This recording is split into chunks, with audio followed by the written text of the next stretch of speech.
My name is Dennis Sheeran. And this is Raymond Steinmetz. And we are from the Instant Relevance Podcast. We are proud members of the Education Podcast Network, just like the show you are listening to right now. Make sure you check out all of the other great podcasts at edupodcastnetwork.com. And get ready, because the learning begins in 3, 2, 1... Coming up on episode number 118 of the House of EdTech podcast, I share a conversation I had with Dr. Robert Dillon about the syncing of physical and digital learning spaces.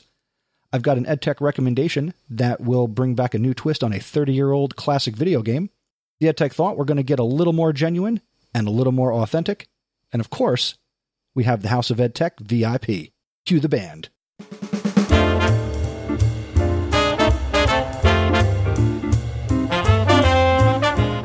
Welcome to the House of EdTech podcast.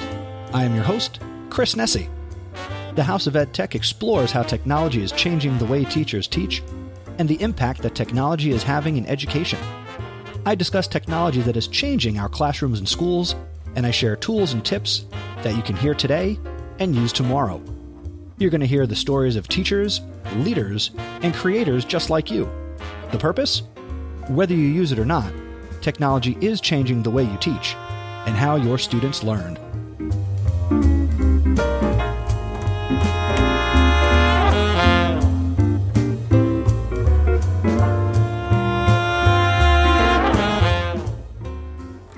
Hey everybody, welcome back to the House of EdTech podcast. Thank you for making this podcast a part of your anytime, anywhere professional development. If this is the first time you're listening, thank you so much for taking the time to download this episode and check it out. Hopefully, over the course of this episode, I will earn your subscription and then potentially a rating and a review and all those other nice things that go along with listening to podcasts. For those of you who are returning, it's nice to be talking to you once again. I have a new contest that we're going to be starting right here on this very episode that's going to run for a couple of episodes, and I'm happy to announce that I recently connected with Mead, you know, the Trapper Keeper people, and they've given me 2 heat seal laminators to give away. Now, before I tell you how to win one, let me just take a minute or two to tell you about this handy piece of physical technology. The new Mead heat seal laminators let you laminate for less. If you are new to lamination, or only an occasional laminator, this machine is designed with you in mind. It laminates up to a 9.5-inch width, and it's compatible with both 3 and 5 millimeter pouches. And the unit itself only weighs 2.4 pounds. I'm looking at it right now in the studio here, and I could put both of them on my desk, and I could use them. But again, I'm giving them away. You get reliable results. The machine warms up in 3 minutes and can laminate 9 inches per minute, so you can move on to other projects. It's got a single setting. With just one switch, this machine heats up and is ready to use, again, in both the 3 and 5 mil thicknesses. It's got internal jam release. To clear a jam, all you have to do is gently pull out the jammed or misfed pouch, and then you can refeed and resume laminating. It also comes with some easy align pouches. The starter set comes with 5 letter size, 3 mil easy aligned thermal lamination pouches. The alignment grid and directional arrow make it super easy to line up and center your items so you get perfect lamination each and every time that you use it. Let's say you enter the contest but you don't win, or you just want to go out and get one of these. It's the Mead Heat Seal, and it retails for $17.99 on Amazon, and I'll include a link in the show notes for this episode out at chrisnessie.com/118. If you purchase it through Amazon, you'll also be helping to support the podcast. How can you actually win one of these? It's simple. All you need to do is rate and review the podcast on Apple Podcasts or Stitcher. Your honest rating and a review can be positive, negative, or indifferent. Please be honest about what you think about the podcast. If you listen to the show via another platform where you can't post a review, well, you're not left out either. Simply send me an email with your thoughts and feedback about the podcast, and you can send those to feedback@chrisnessie.com. The contest is going to run through October 31st, 2018, also known as Halloween, and I will announce the winner on episode 121, which will drop on November 4th, 2018. Good luck to everybody who enters, and hopefully you will be one of the 2 lucky people who wins one of these great additions to your classroom. Now let's get right into my conversation with Dr. Robert Dillon.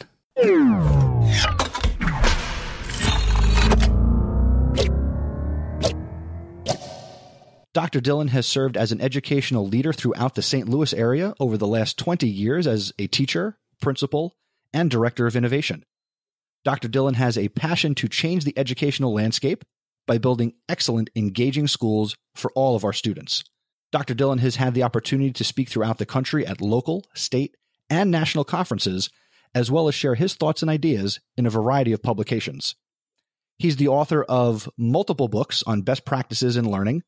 One that we're going to focus on today, but he's got a new one coming, and we're going to talk about that too, is most recently from 2016, The Space, a Guide for Educators, that he co-authored with Rebecca Louise Hare.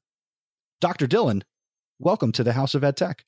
Hey, it's great to be in the house, and it's nice to finally, after listening to so many of your episodes, get a chance to join you on the air here.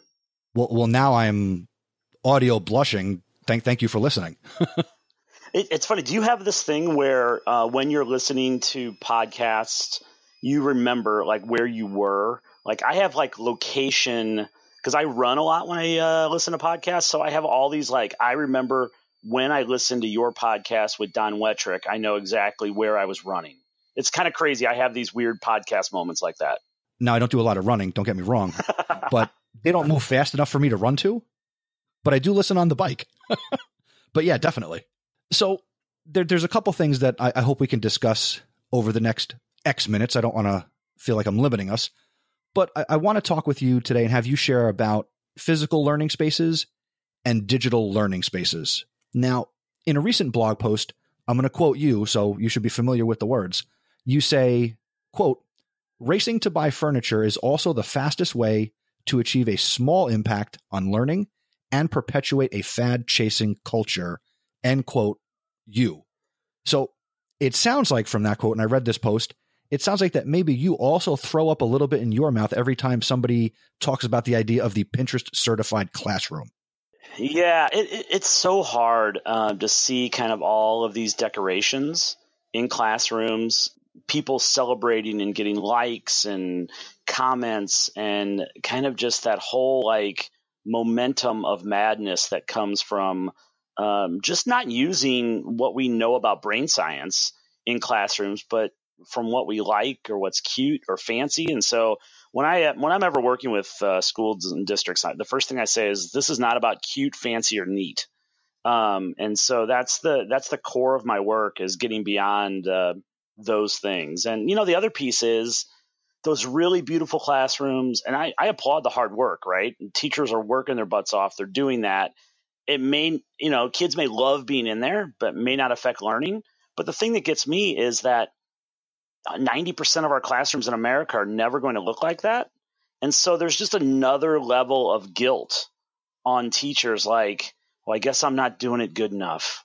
And we just don't have time and space to make people feel bad about decorating their classrooms the right and wrong way. And so I don't know, I could keep going, but that gets you to the point of like, it's bigger than, you know, what could be just a decoration fad. Absolutely. And I'm in that line of, I do feel bad. And actually on the other show that I host, Podcast PD, I basically said, you know, it kind of makes me sick, not literally throwing up in my mouth, but it aggravates me. You know, I know that the people who have the really nicely decorated classrooms that are, you know, on Instagram or, you know, being promoted on Twitter, they're not intentionally trying to make people feel bad. They're just showing you, you know, what's possible. For me, it comes down to I'm never going to have a couch in my classroom or the frivolous decorations. You know, what can somebody like me or really the rest of us who aren't going to take it to the extreme, what can we do to effectively and more reasonably transform, you know, a classroom? And I have to be selfish here. Can you help me as a high school teacher transform my classroom? Rebecca and I really dedicated ourselves to writing a book that would not perpetuate another gap in education, right? We didn't want a learning space gap. We didn't want our book to perpetuate, hey, here's teachers that have all this money. Here's schools that built a $9 million addition. We wanted the everyday classroom where we know that, 80% of classrooms in America are going to have desks in them this year and probably next year, right? If there's a new level of intentionality, right? And that's the word, right? Intentionality around what we do with our classroom. We can make a lot of significant changes. We can ask students, hey, what about this room is helping your learning? What about this room is not helping your learning? And I tell teachers, ask that question to kids every 2 weeks and just get in that habit. And it leads to a greater level of intentionality and not kind of momentum and inertia and tradition taking over. And then, 50% of my work oftentimes is getting people to remove things from their classroom. So much of what we put in classrooms grows roots, but has nothing to do with learning. And so part of my work is just addition by subtraction.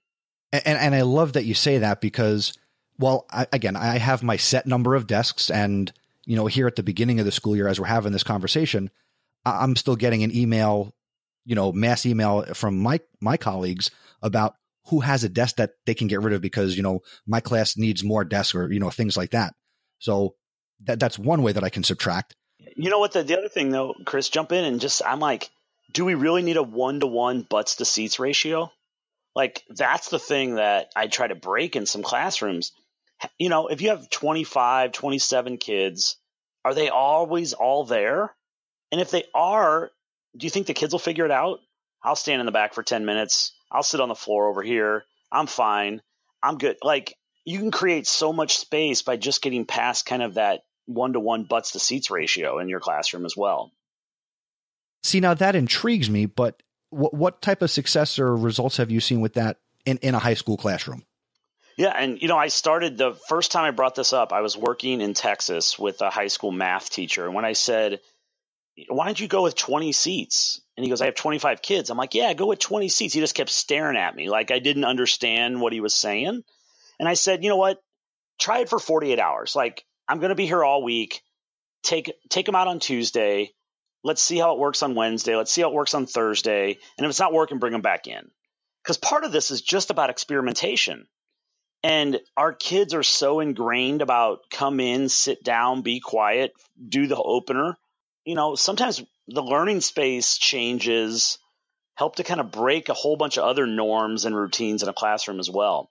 And so it worked for him. I've seen it work in a number of other places. I get emails all the time from folks that said, you know what, that's the one thing that stuck. And man, that changed the way I thought. I started talking about, do I have enough positions in my classroom for kids to learn as opposed to seats? Certainly, there's plenty of articles out there that'll tell you that the research around learning space design is emerging. There's plenty that says it's the right thing to do. Now, it always is the trap in education. Can you tie that back to AP scores? Can you tie that to reading scores? Can you tie that to math scores? I think it might be a trap, but, I want to see that research as it emerges as well. Let's say, okay, we're recording this conversation here on a Wednesday night. I want to walk into my classroom tomorrow, and I'm seriously debating this. What would be the most extreme thing I could do to jumpstart this, do you think? Wow, the extreme. Like, I was ready to give you some really practical things there. I would... But I buy into the idea of the whole, it's an experiment. Yeah, go and, big, right? I want to keep my kids on their toes. And you literally might be telling me, well, make them stand on their toes. Yeah, you know what? I would say I have a 6th grade science teacher that tells kids when they come in the room, huddle up. Now, yes, he's a football coach, but he does the first 3 to 5 minutes of his lesson with kids standing in a circle in his room. It changes the energy. It changes the way kids relate to each other. It changes the collaboration in that classroom. And it breaks the mold of you have to come in and sit down. Because the brain science tells us the first 3 to 5 minutes of a class period is when the kids are most engaged and the most ready to soak in kind of that just knowledge base that you want to share. So maybe the class period starts and everything's pushed off to the side and everyone's standing around in a circle, and you go from there. I'm gonna be honest here. I'm gonna do that tomorrow. Let me know how it goes. typically, again, I have maybe a desk or two more than I need for the amount of students I have in any given block. But last year I really went into, no assigned seats. The seat you pick is yours to lose. So if there's social things or, you're distracted, then we'll come to a better understanding of where you're going to sit in class. So I'm totally comfortable with, be, responsible for your education and kind of take ownership of the space. And I think that's important too, that the kids feel like maybe it's like a home away from home or a space where, they feel safe and, they're ready to learn and be engaged. I'm also a big advocate of having the verbs of your classroom be really out front. If you want to say, I want my class to be about kids exploring ideas. I want them to discover new truths. And I want them to create something that showcases what they want. Discover, explore, and create ought to be up on the wall that you can point back to of why are we learning this? What's going to help you get better at those verbs? And I always say that folks become better designers when they know the core verbs of a space. And that's not a question that teachers get asked very often. What are the verbs of your space? But the folks that are doing that find the right tech tools, they find the right space, and they start to really craft instruction that points to the verbs as well. It can be a real compass point for really any teacher once they have that kind of core nailed down.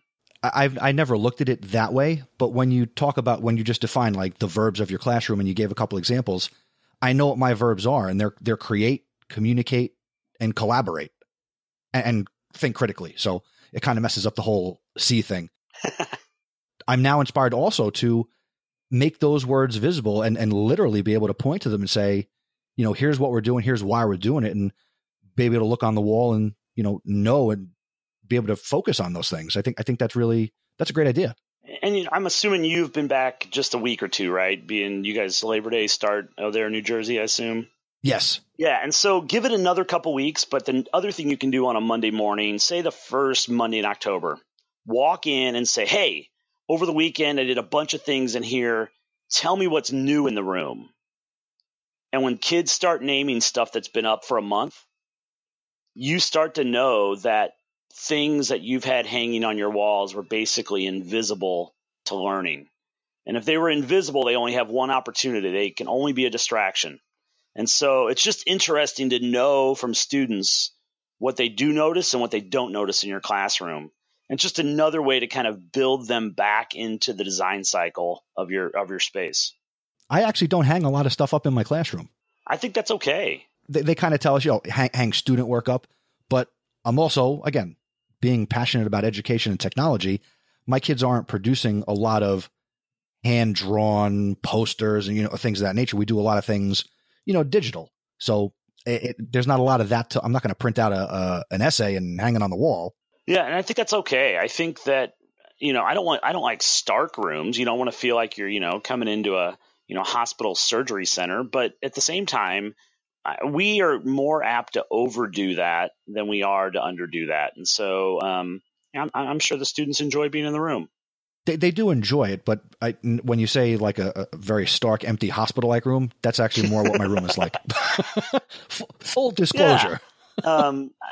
But definitely, I like the idea of getting those words on the wall. That I can do tomorrow. I can go print those out. And the other thing that I've been giving folks suggestion, and I can give you this suggestion too, is this just idea of can we take pictures of our kids actually doing stuff, whatever it is, projects, hands-on, and actually just print them out on color pieces, color copies. Put them in a frame if you want to get fancy. But there's super value in having images of kids actually doing the work that is going to be rolling out over the course of the year up on the walls. So kids can look like we're doing that. That looks cool. Or that's the expectation is that. And you don't even have to say it, but the images themselves set the expectation around what the behaviors in the classroom are supposed to be. And I'm seeing more and more teachers put images of students actually doing stuff in their classroom up on their walls, as opposed to the work samples, the actual images of them doing it. that can definitely be something that translates into the classroom, but it's not uncommon in schools. I know, at least in the high school I work in, down in the performing arts department, they have almost like an art gallery all throughout the year with really nice blown up photos from performances or one acts or the musical, the drama, and the art shows that they do. And they have those on display, you know, in the hallways. And that's definitely something that can also happen in a social studies, science, math, language arts classroom. So, but you know, it's funny. All of this work around learning spaces, though, really comes from the idea that for a number of years, I was in one-to-one middle schools. I was a middle school principal for 15 years, was in 3 different schools that were emerging as one-to-one schools. Either, you know, they were in carts, so kids were taking them home for the first time, whatever that was. And I was starting to see this leakage towards just this like tech as a consumption, right? And I'm sure hundreds of your guests have said it's a creation tool, not a consumption tool. But I was like, but it's the environment, it's the learning space that's perpetuating this consumption model. We have to have these things in sync and not as separate entities. You can't be one-to-one in a desks and rows model if you want kids to be collaborative or you want kids to feel creative. And so we were perpetuating what we didn't want tech to become because of the space that surrounded it. And so I found myself drawn into both of these worlds at the same time. So let's get into that piece of it, because obviously, again, 2018, 2019, right around the corner. What do you like and what are you currently doing with digital spaces? How are you now syncing up, as you say, the physical spaces, so the classroom, the desk, whatever that looks like, with our technology and these digital spaces that are becoming more prevalent? Yeah, the number one place where the intersection happens so easily is like audio and video recording, right? We've seen kids like crouched over their, you know, Chromebook in the hallway trying to record something for the teacher. And we know that we can create quiet spaces that are also creation spaces for that super important skill. I think the recording of audio, the creation of video is so essential. I mean, I wish that there would be high schools all over the country that said, you know what, if nothing else, our kids are going to leave here being able to do that, because every Fortune 500 company, every school district in the country, every nonprofit needs content. And if we can have kids that can produce legit content, and so in order to do that and practice that, you have to have the space to do that. And so is that hard in a normal, you know, high school social studies classroom? Probably. But I'm starting to see folks being able to say, well, you know what happens if we put a couple of these portable whiteboards and we can cordon that off and kids can go back there and record, or they can use the whiteboard as a teleprompter, and just a lot of folks being creative around those sorts of things. And then just super intrigued about, you know, what's it look like for kids to even have their own virtual space, and what's, you know, how do you link physical, digital, virtual? And we can't be too far off of having to think about how all that syncs together. Oh, I mean, definitely not. I mean, there's so much AR and VR that is now coming into schools, you know, whether it's through headsets, through, you know, Minecraft or different things. There's definitely, I don't even want to say it's a movement, but it's definitely happening. So it's only going to improve. Yeah. And then just now, actually this week, we are launching on an endeavor with a phone app called Earshot. And so I've been following this for the last couple of years, and National Science Foundation grant. And someone said, you know what, I want to have a Fitbit for teaching. I want a teacher to be able to hit a button and to record 30 minutes of their day and hit a button, upload that, and get automatic feedback about what happened. Hey, you talked for 13 minutes and the students talked for 17. Hey, you asked these questions in that 30 minutes. And you know what? It's not evaluative. It's for you to know, because we know that works for Fitbits, right? We know when we look down at our arm and we have 8,000 steps, we're like, oh, I'm going to go for a short little walk here. And as a teacher, you know what? 17 minutes might have been the right amount to talk, but you wouldn't have known that's how much you talked. And so we are bringing in that sort of data into our learning spaces as another way to kind of bridge digital and physical. As you were sharing about that, so I've pulled up their website, theearshotapp.com. So just let me rephrase so I know that I understood it. So the app will record you, and then I guess through AI, it's analyzing the length of speech and can give you some data that you can make those adjustments. Almost in real time. So like if you record 30 minutes, the bell rings, probably by the time your opener's done for your next period, you can look and see what first period's data looks like. It's amazing. We're getting ready to launch it with 2 of our PLCs, and as just an opportunity to have conversation. And it's truly not something like, hey, everybody needs to only, it's really just, if we don't know the data, we can't do anything with it. And I also think that is why I work with teachers and schools and districts to do close inspection of schools, right? Like, let's really recognize what we have and what we don't have. Physical space becomes invisible. You can probably walk around your own house and go, yeah, I've left that bottle there for 5 days and I just didn't even notice it for 3 of them. Same thing happens in schools. So we just want to be really intentional about the both spaces, right? And so it's been interesting to kind of start to weave this work together. It certainly sounds amazing, and definitely from this conversation, I want to be more intentional. I think I'm intentional, but you're making me realize you're not making me feel bad. So okay. That's the one thing I really have to guard against doing this work is feeling like you come into a space and you just start telling people what they're doing wrong. I am probably to a fault question asker. Like, so help me understand what you were thinking over here. Like, no judgment. Like, some teacher might say, you know what, I really need my teacher desk over there because it allows me to do A, B, and C. Okay, great. There's some intentionality, right? And so, but I have to be really careful because when you go into someone's learning space, it's kind of like going into their underwear drawer a little bit, and people can take it personal really quick. I can certainly understand that, with what I do with education technology and, when you try to coach somebody, using a new tool that they're not familiar with or a new way of doing something, it's coaching. And I feel like I got some free Bob Dillon coaching tonight. So I don't feel bad. I just realize there are things that I can do tomorrow or do on Monday that, I don't feel bad that I didn't do them, but I feel like I've learned and can now go forward. And like you're saying, be more intentional about what I do would have like to tell to you a facilitate good back in my to room. school story. I had a principal call me yesterday and say, my parents are irate and they're freaking out. I've got to put the desks back. And I was like, well, what happened? He said, they showed up for open house. And I said, no, tell me this isn't where this is going. That like, you didn't do any pre-work to let your parents know about learning space design or that things were changing. And they all showed up at open house and it didn't look anything like school they went to.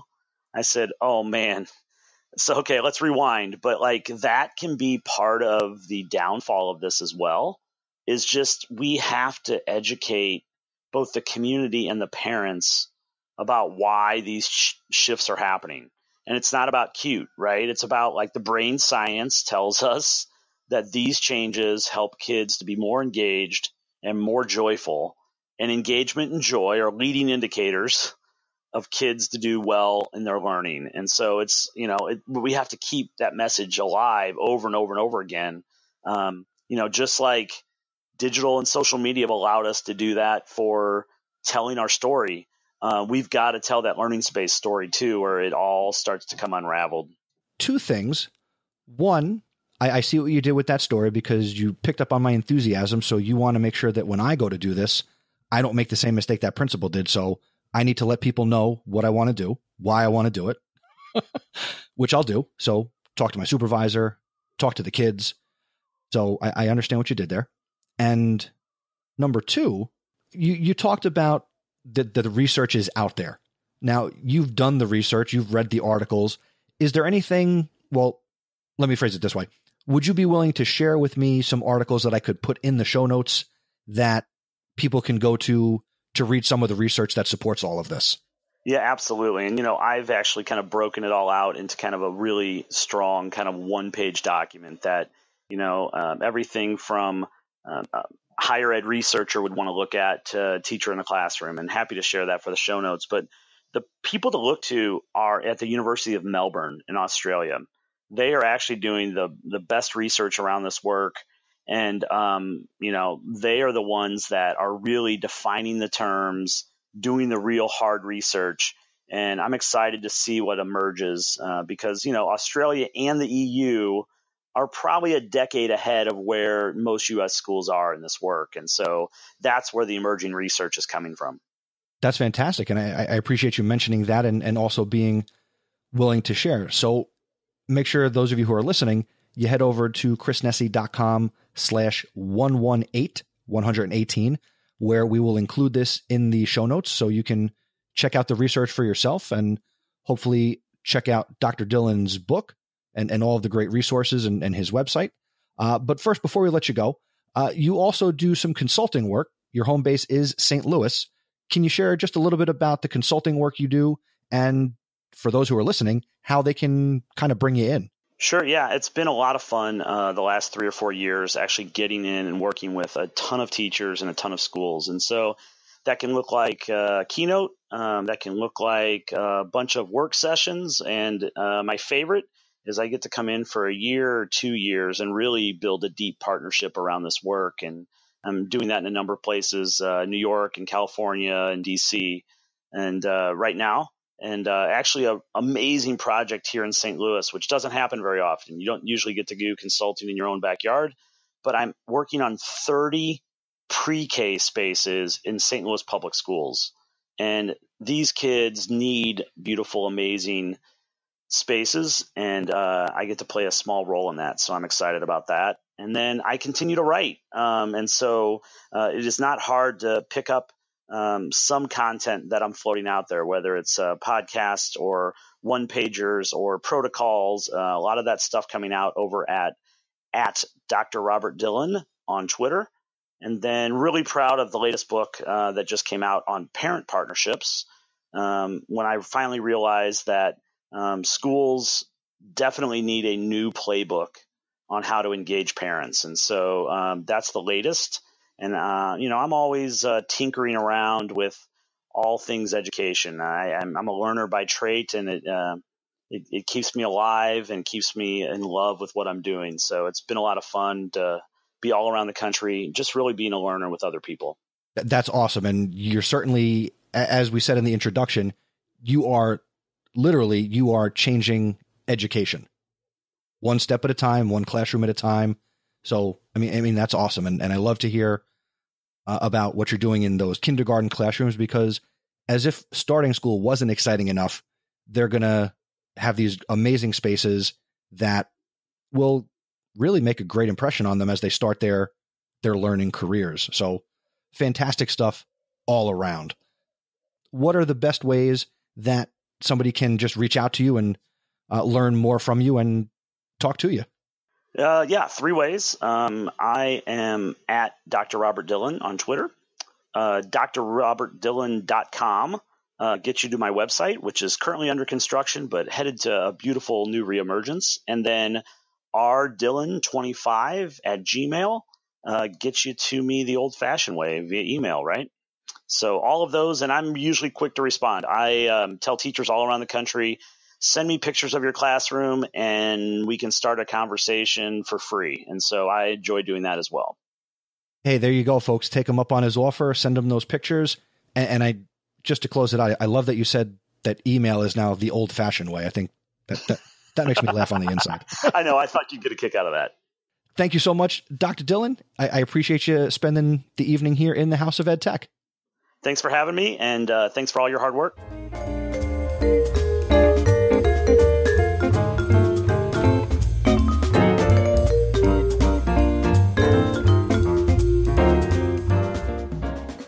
And now it's time for this episode's EdTech Thought, which I've titled, Be Genuine and Authentic. Here we go.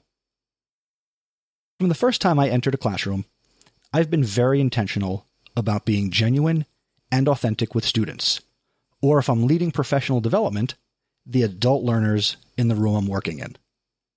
From the moment I introduce myself, I believe that people get the real me. My passion for being in the classroom is evident, and I work very hard to make it clear that I am truly there to support, nurture, and foster a culture where the learner will achieve success. For me, it's important to make sure that students know this as soon as possible. I believe that it's important to say it out loud, then let your words and actions prove it and back up those words. I know my students can figure it out, but of the few things I'm willing to spoon-feed a student, this is really important to me. The new semester at Rutgers began recently, and it's a time where I might even go a little overboard to let my college students know who I am and what I stand for as their teacher. Again, their teacher. I'm open and I'm proud to tell them that I am a teacher first. I'm not a quote-unquote traditional professor who might make them buy the book I wrote or secretly be using them for research and writing more books. I make it very clear that I am a teacher, and I truly want them to succeed, and that I will do whatever it takes to help each of them reach their goals. They're paying to be there. This past week, I had 2 separate conversations with 2 young ladies who I will be working with, and both expressed similar sentiments to me about the courses that they were taking with me. Without going into too much detail, they both experience high anxiety about using social media, whether it's Twitter, Instagram, Facebook, Snapchat, etc. They knew from the first class meeting that they would enjoy the class because they told me, and they wouldn't consider dropping it because of how I presented myself in the introduction setting, the first class. I spoke with each student for about 45 minutes after each one approached me separately to express their concerns about social media, as social media is a big piece of what happens in these 2 different classes. I took the time, I listened to each to understand as best I could about what each was feeling and expressing their concerns over. I sought clarification when I wasn't sure and wanted to truly make sure I understand.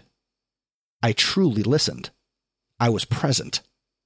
After only knowing me for 2 weeks of work, each already felt comfortable enough to approach me and have these conversations. They even said that they had never really spoken so frankly with any other professor they ever had. One of the young ladies actually emphatically told me that I was a great teacher, and this was only after 2 weeks, and I was surprised that she had opened up as much as she did about how she felt. I was proud of each, and when I reflected on each of these conversations, I knew that it was in part because I saw them as human beings, not just students, last name, comma first, ID number. I was genuine and authentic with each of them, and it didn't go unnoticed for either of them. Now, back in episode 100, my dad, the OG Mr. Nessie, he and I talked about the lack of a human element among many administrators in education. Now, for too many, it's all business, all the time, and the same can be said about too many teachers as well. As a social studies teacher, I've had more opportunities than most to examine so many periods of human interaction and have many interesting conversations. Does history repeat itself? Yes. If we ignore the past, can we set ourselves up for disaster? Yes again. We see time and again throughout history that when we lose touch with our humanity, we simply lose. So I encourage you to focus and refocus your energy and make a concentrated effort to be more genuine and even more authentic with your students or the adults you deal with. After all, we're all people, and our interactions should reflect that sentiment.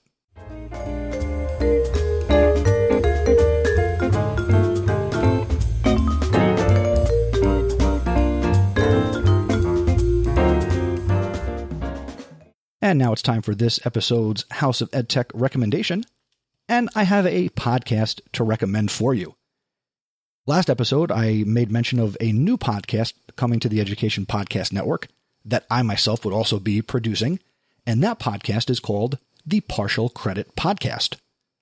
Partial Credit is the podcast that brings together education, pop culture, and shenanigans.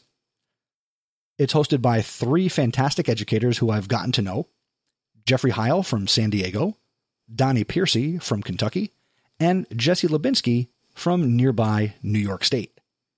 At the time I'm recording this, Partial Credit has released its first 2 episodes, as well as a teaser trailer. I definitely recommend, not just because I produce it, but because the content's really good and these guys are really funny, and there's not an education podcast out there like this one. If you want to check it out, their website is partial.credit, and that's CREDIT. That's it, not .com, not .net, it's partial.credit. They are on Twitter, at partialcredited. Definitely, if you check it out, make sure you rate and review the podcast to let them know what you think. And again, full disclosure, I do produce the podcast. Now, in addition to that, in their second episode, there was a really funny exchange where Donnie talks about something he found, some random thing he found on the internet, and it's called Sesame Street Fighter. You need to Google Sesame Street Fighter, and or I'll put a link in the show notes as well. It's a typing game that, as I teased, takes Sesame Street characters and puts them in the role of the old Street Fighter video game, and they fight each other. Now, please don't think that it's a violent game. It's actually kind of humorous because it has the 8-bit or 16-bit graphics, and the characters do fight each other. But how do you get them to do their moves and do some of these classic Street Fighter things in this game? You have to type. So depending on the Sesame Street character you pick, that changes the difficulty of the words you have to type and how fast you need to type them. So in essence, it is a typing game, which I will include a link for in the show notes for this episode over at chrisnessy.com/118. So check out Sesame Street Fighter and also go and check out the Partial Credit podcast. And that's my EdTech recommendation.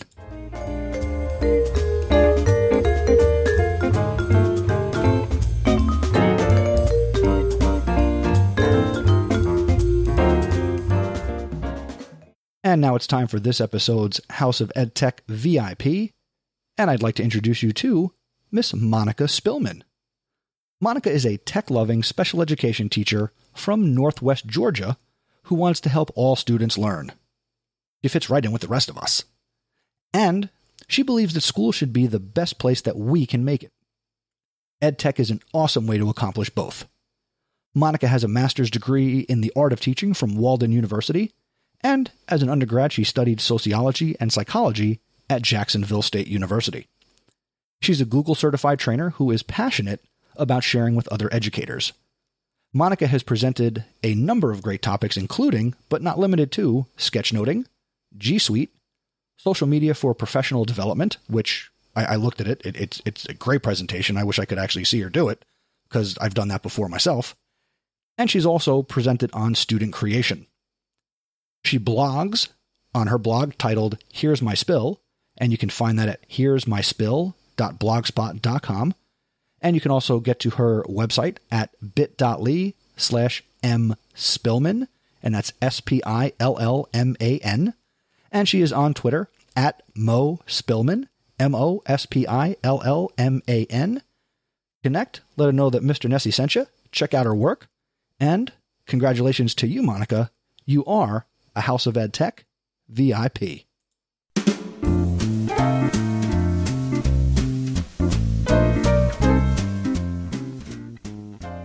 Well, this was a fun episode. I really enjoyed my conversation with Dr. Robert Dillon, and thank you again, Dr. Dillon, for taking time to be here on the House of EdTech podcast. Hopefully, after hearing the conversation, you can do something tomorrow in your classroom to change it up with a purpose and bring together more the physical space and the digital space. Let's keep the conversation going. I want to know what you do. Dr. Dillon wants to know what you do. So let's connect. Share your thoughts on the information and resources shared in this episode. Again, go to chrisnessy.com/118, or you can send a message by going to chrisnessy.com/feedback.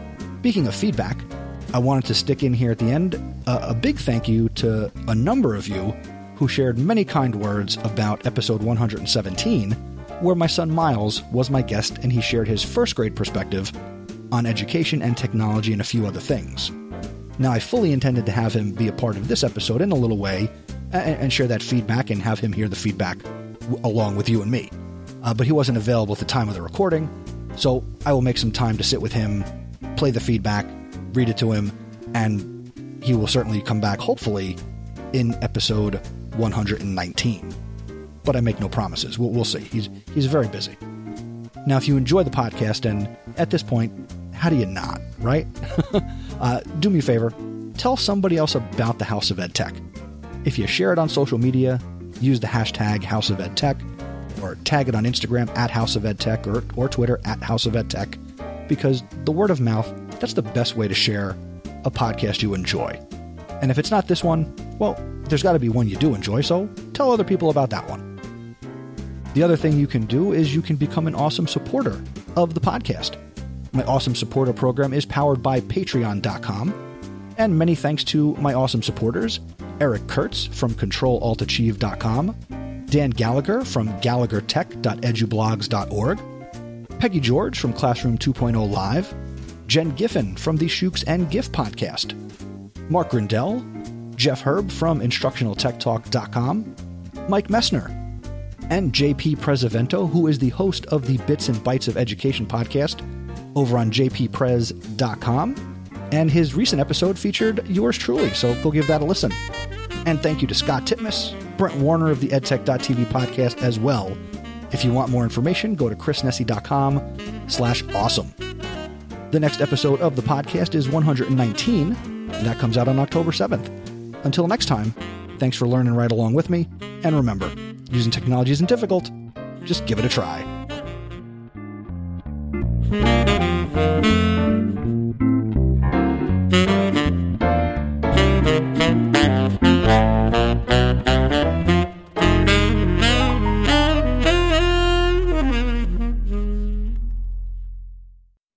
I just wanted to throw in here at the end, I know I do the podcast every 2 weeks, so if you haven't noticed, I also do the House of EdTech 60-sec rec on the Amazon Lady in the Tube device. So if you can't wait 2 weeks, go over into your Amazon app or talk to your Lady in the Tube and simply activate the House of EdTech in your flash briefings. You can go to chrisnessy.com/Alexa, and that'll bring you content from me 60 seconds every Monday through Friday. Thanks for listening, and I'll see you on the next episode, or I'll be inside your Alexa.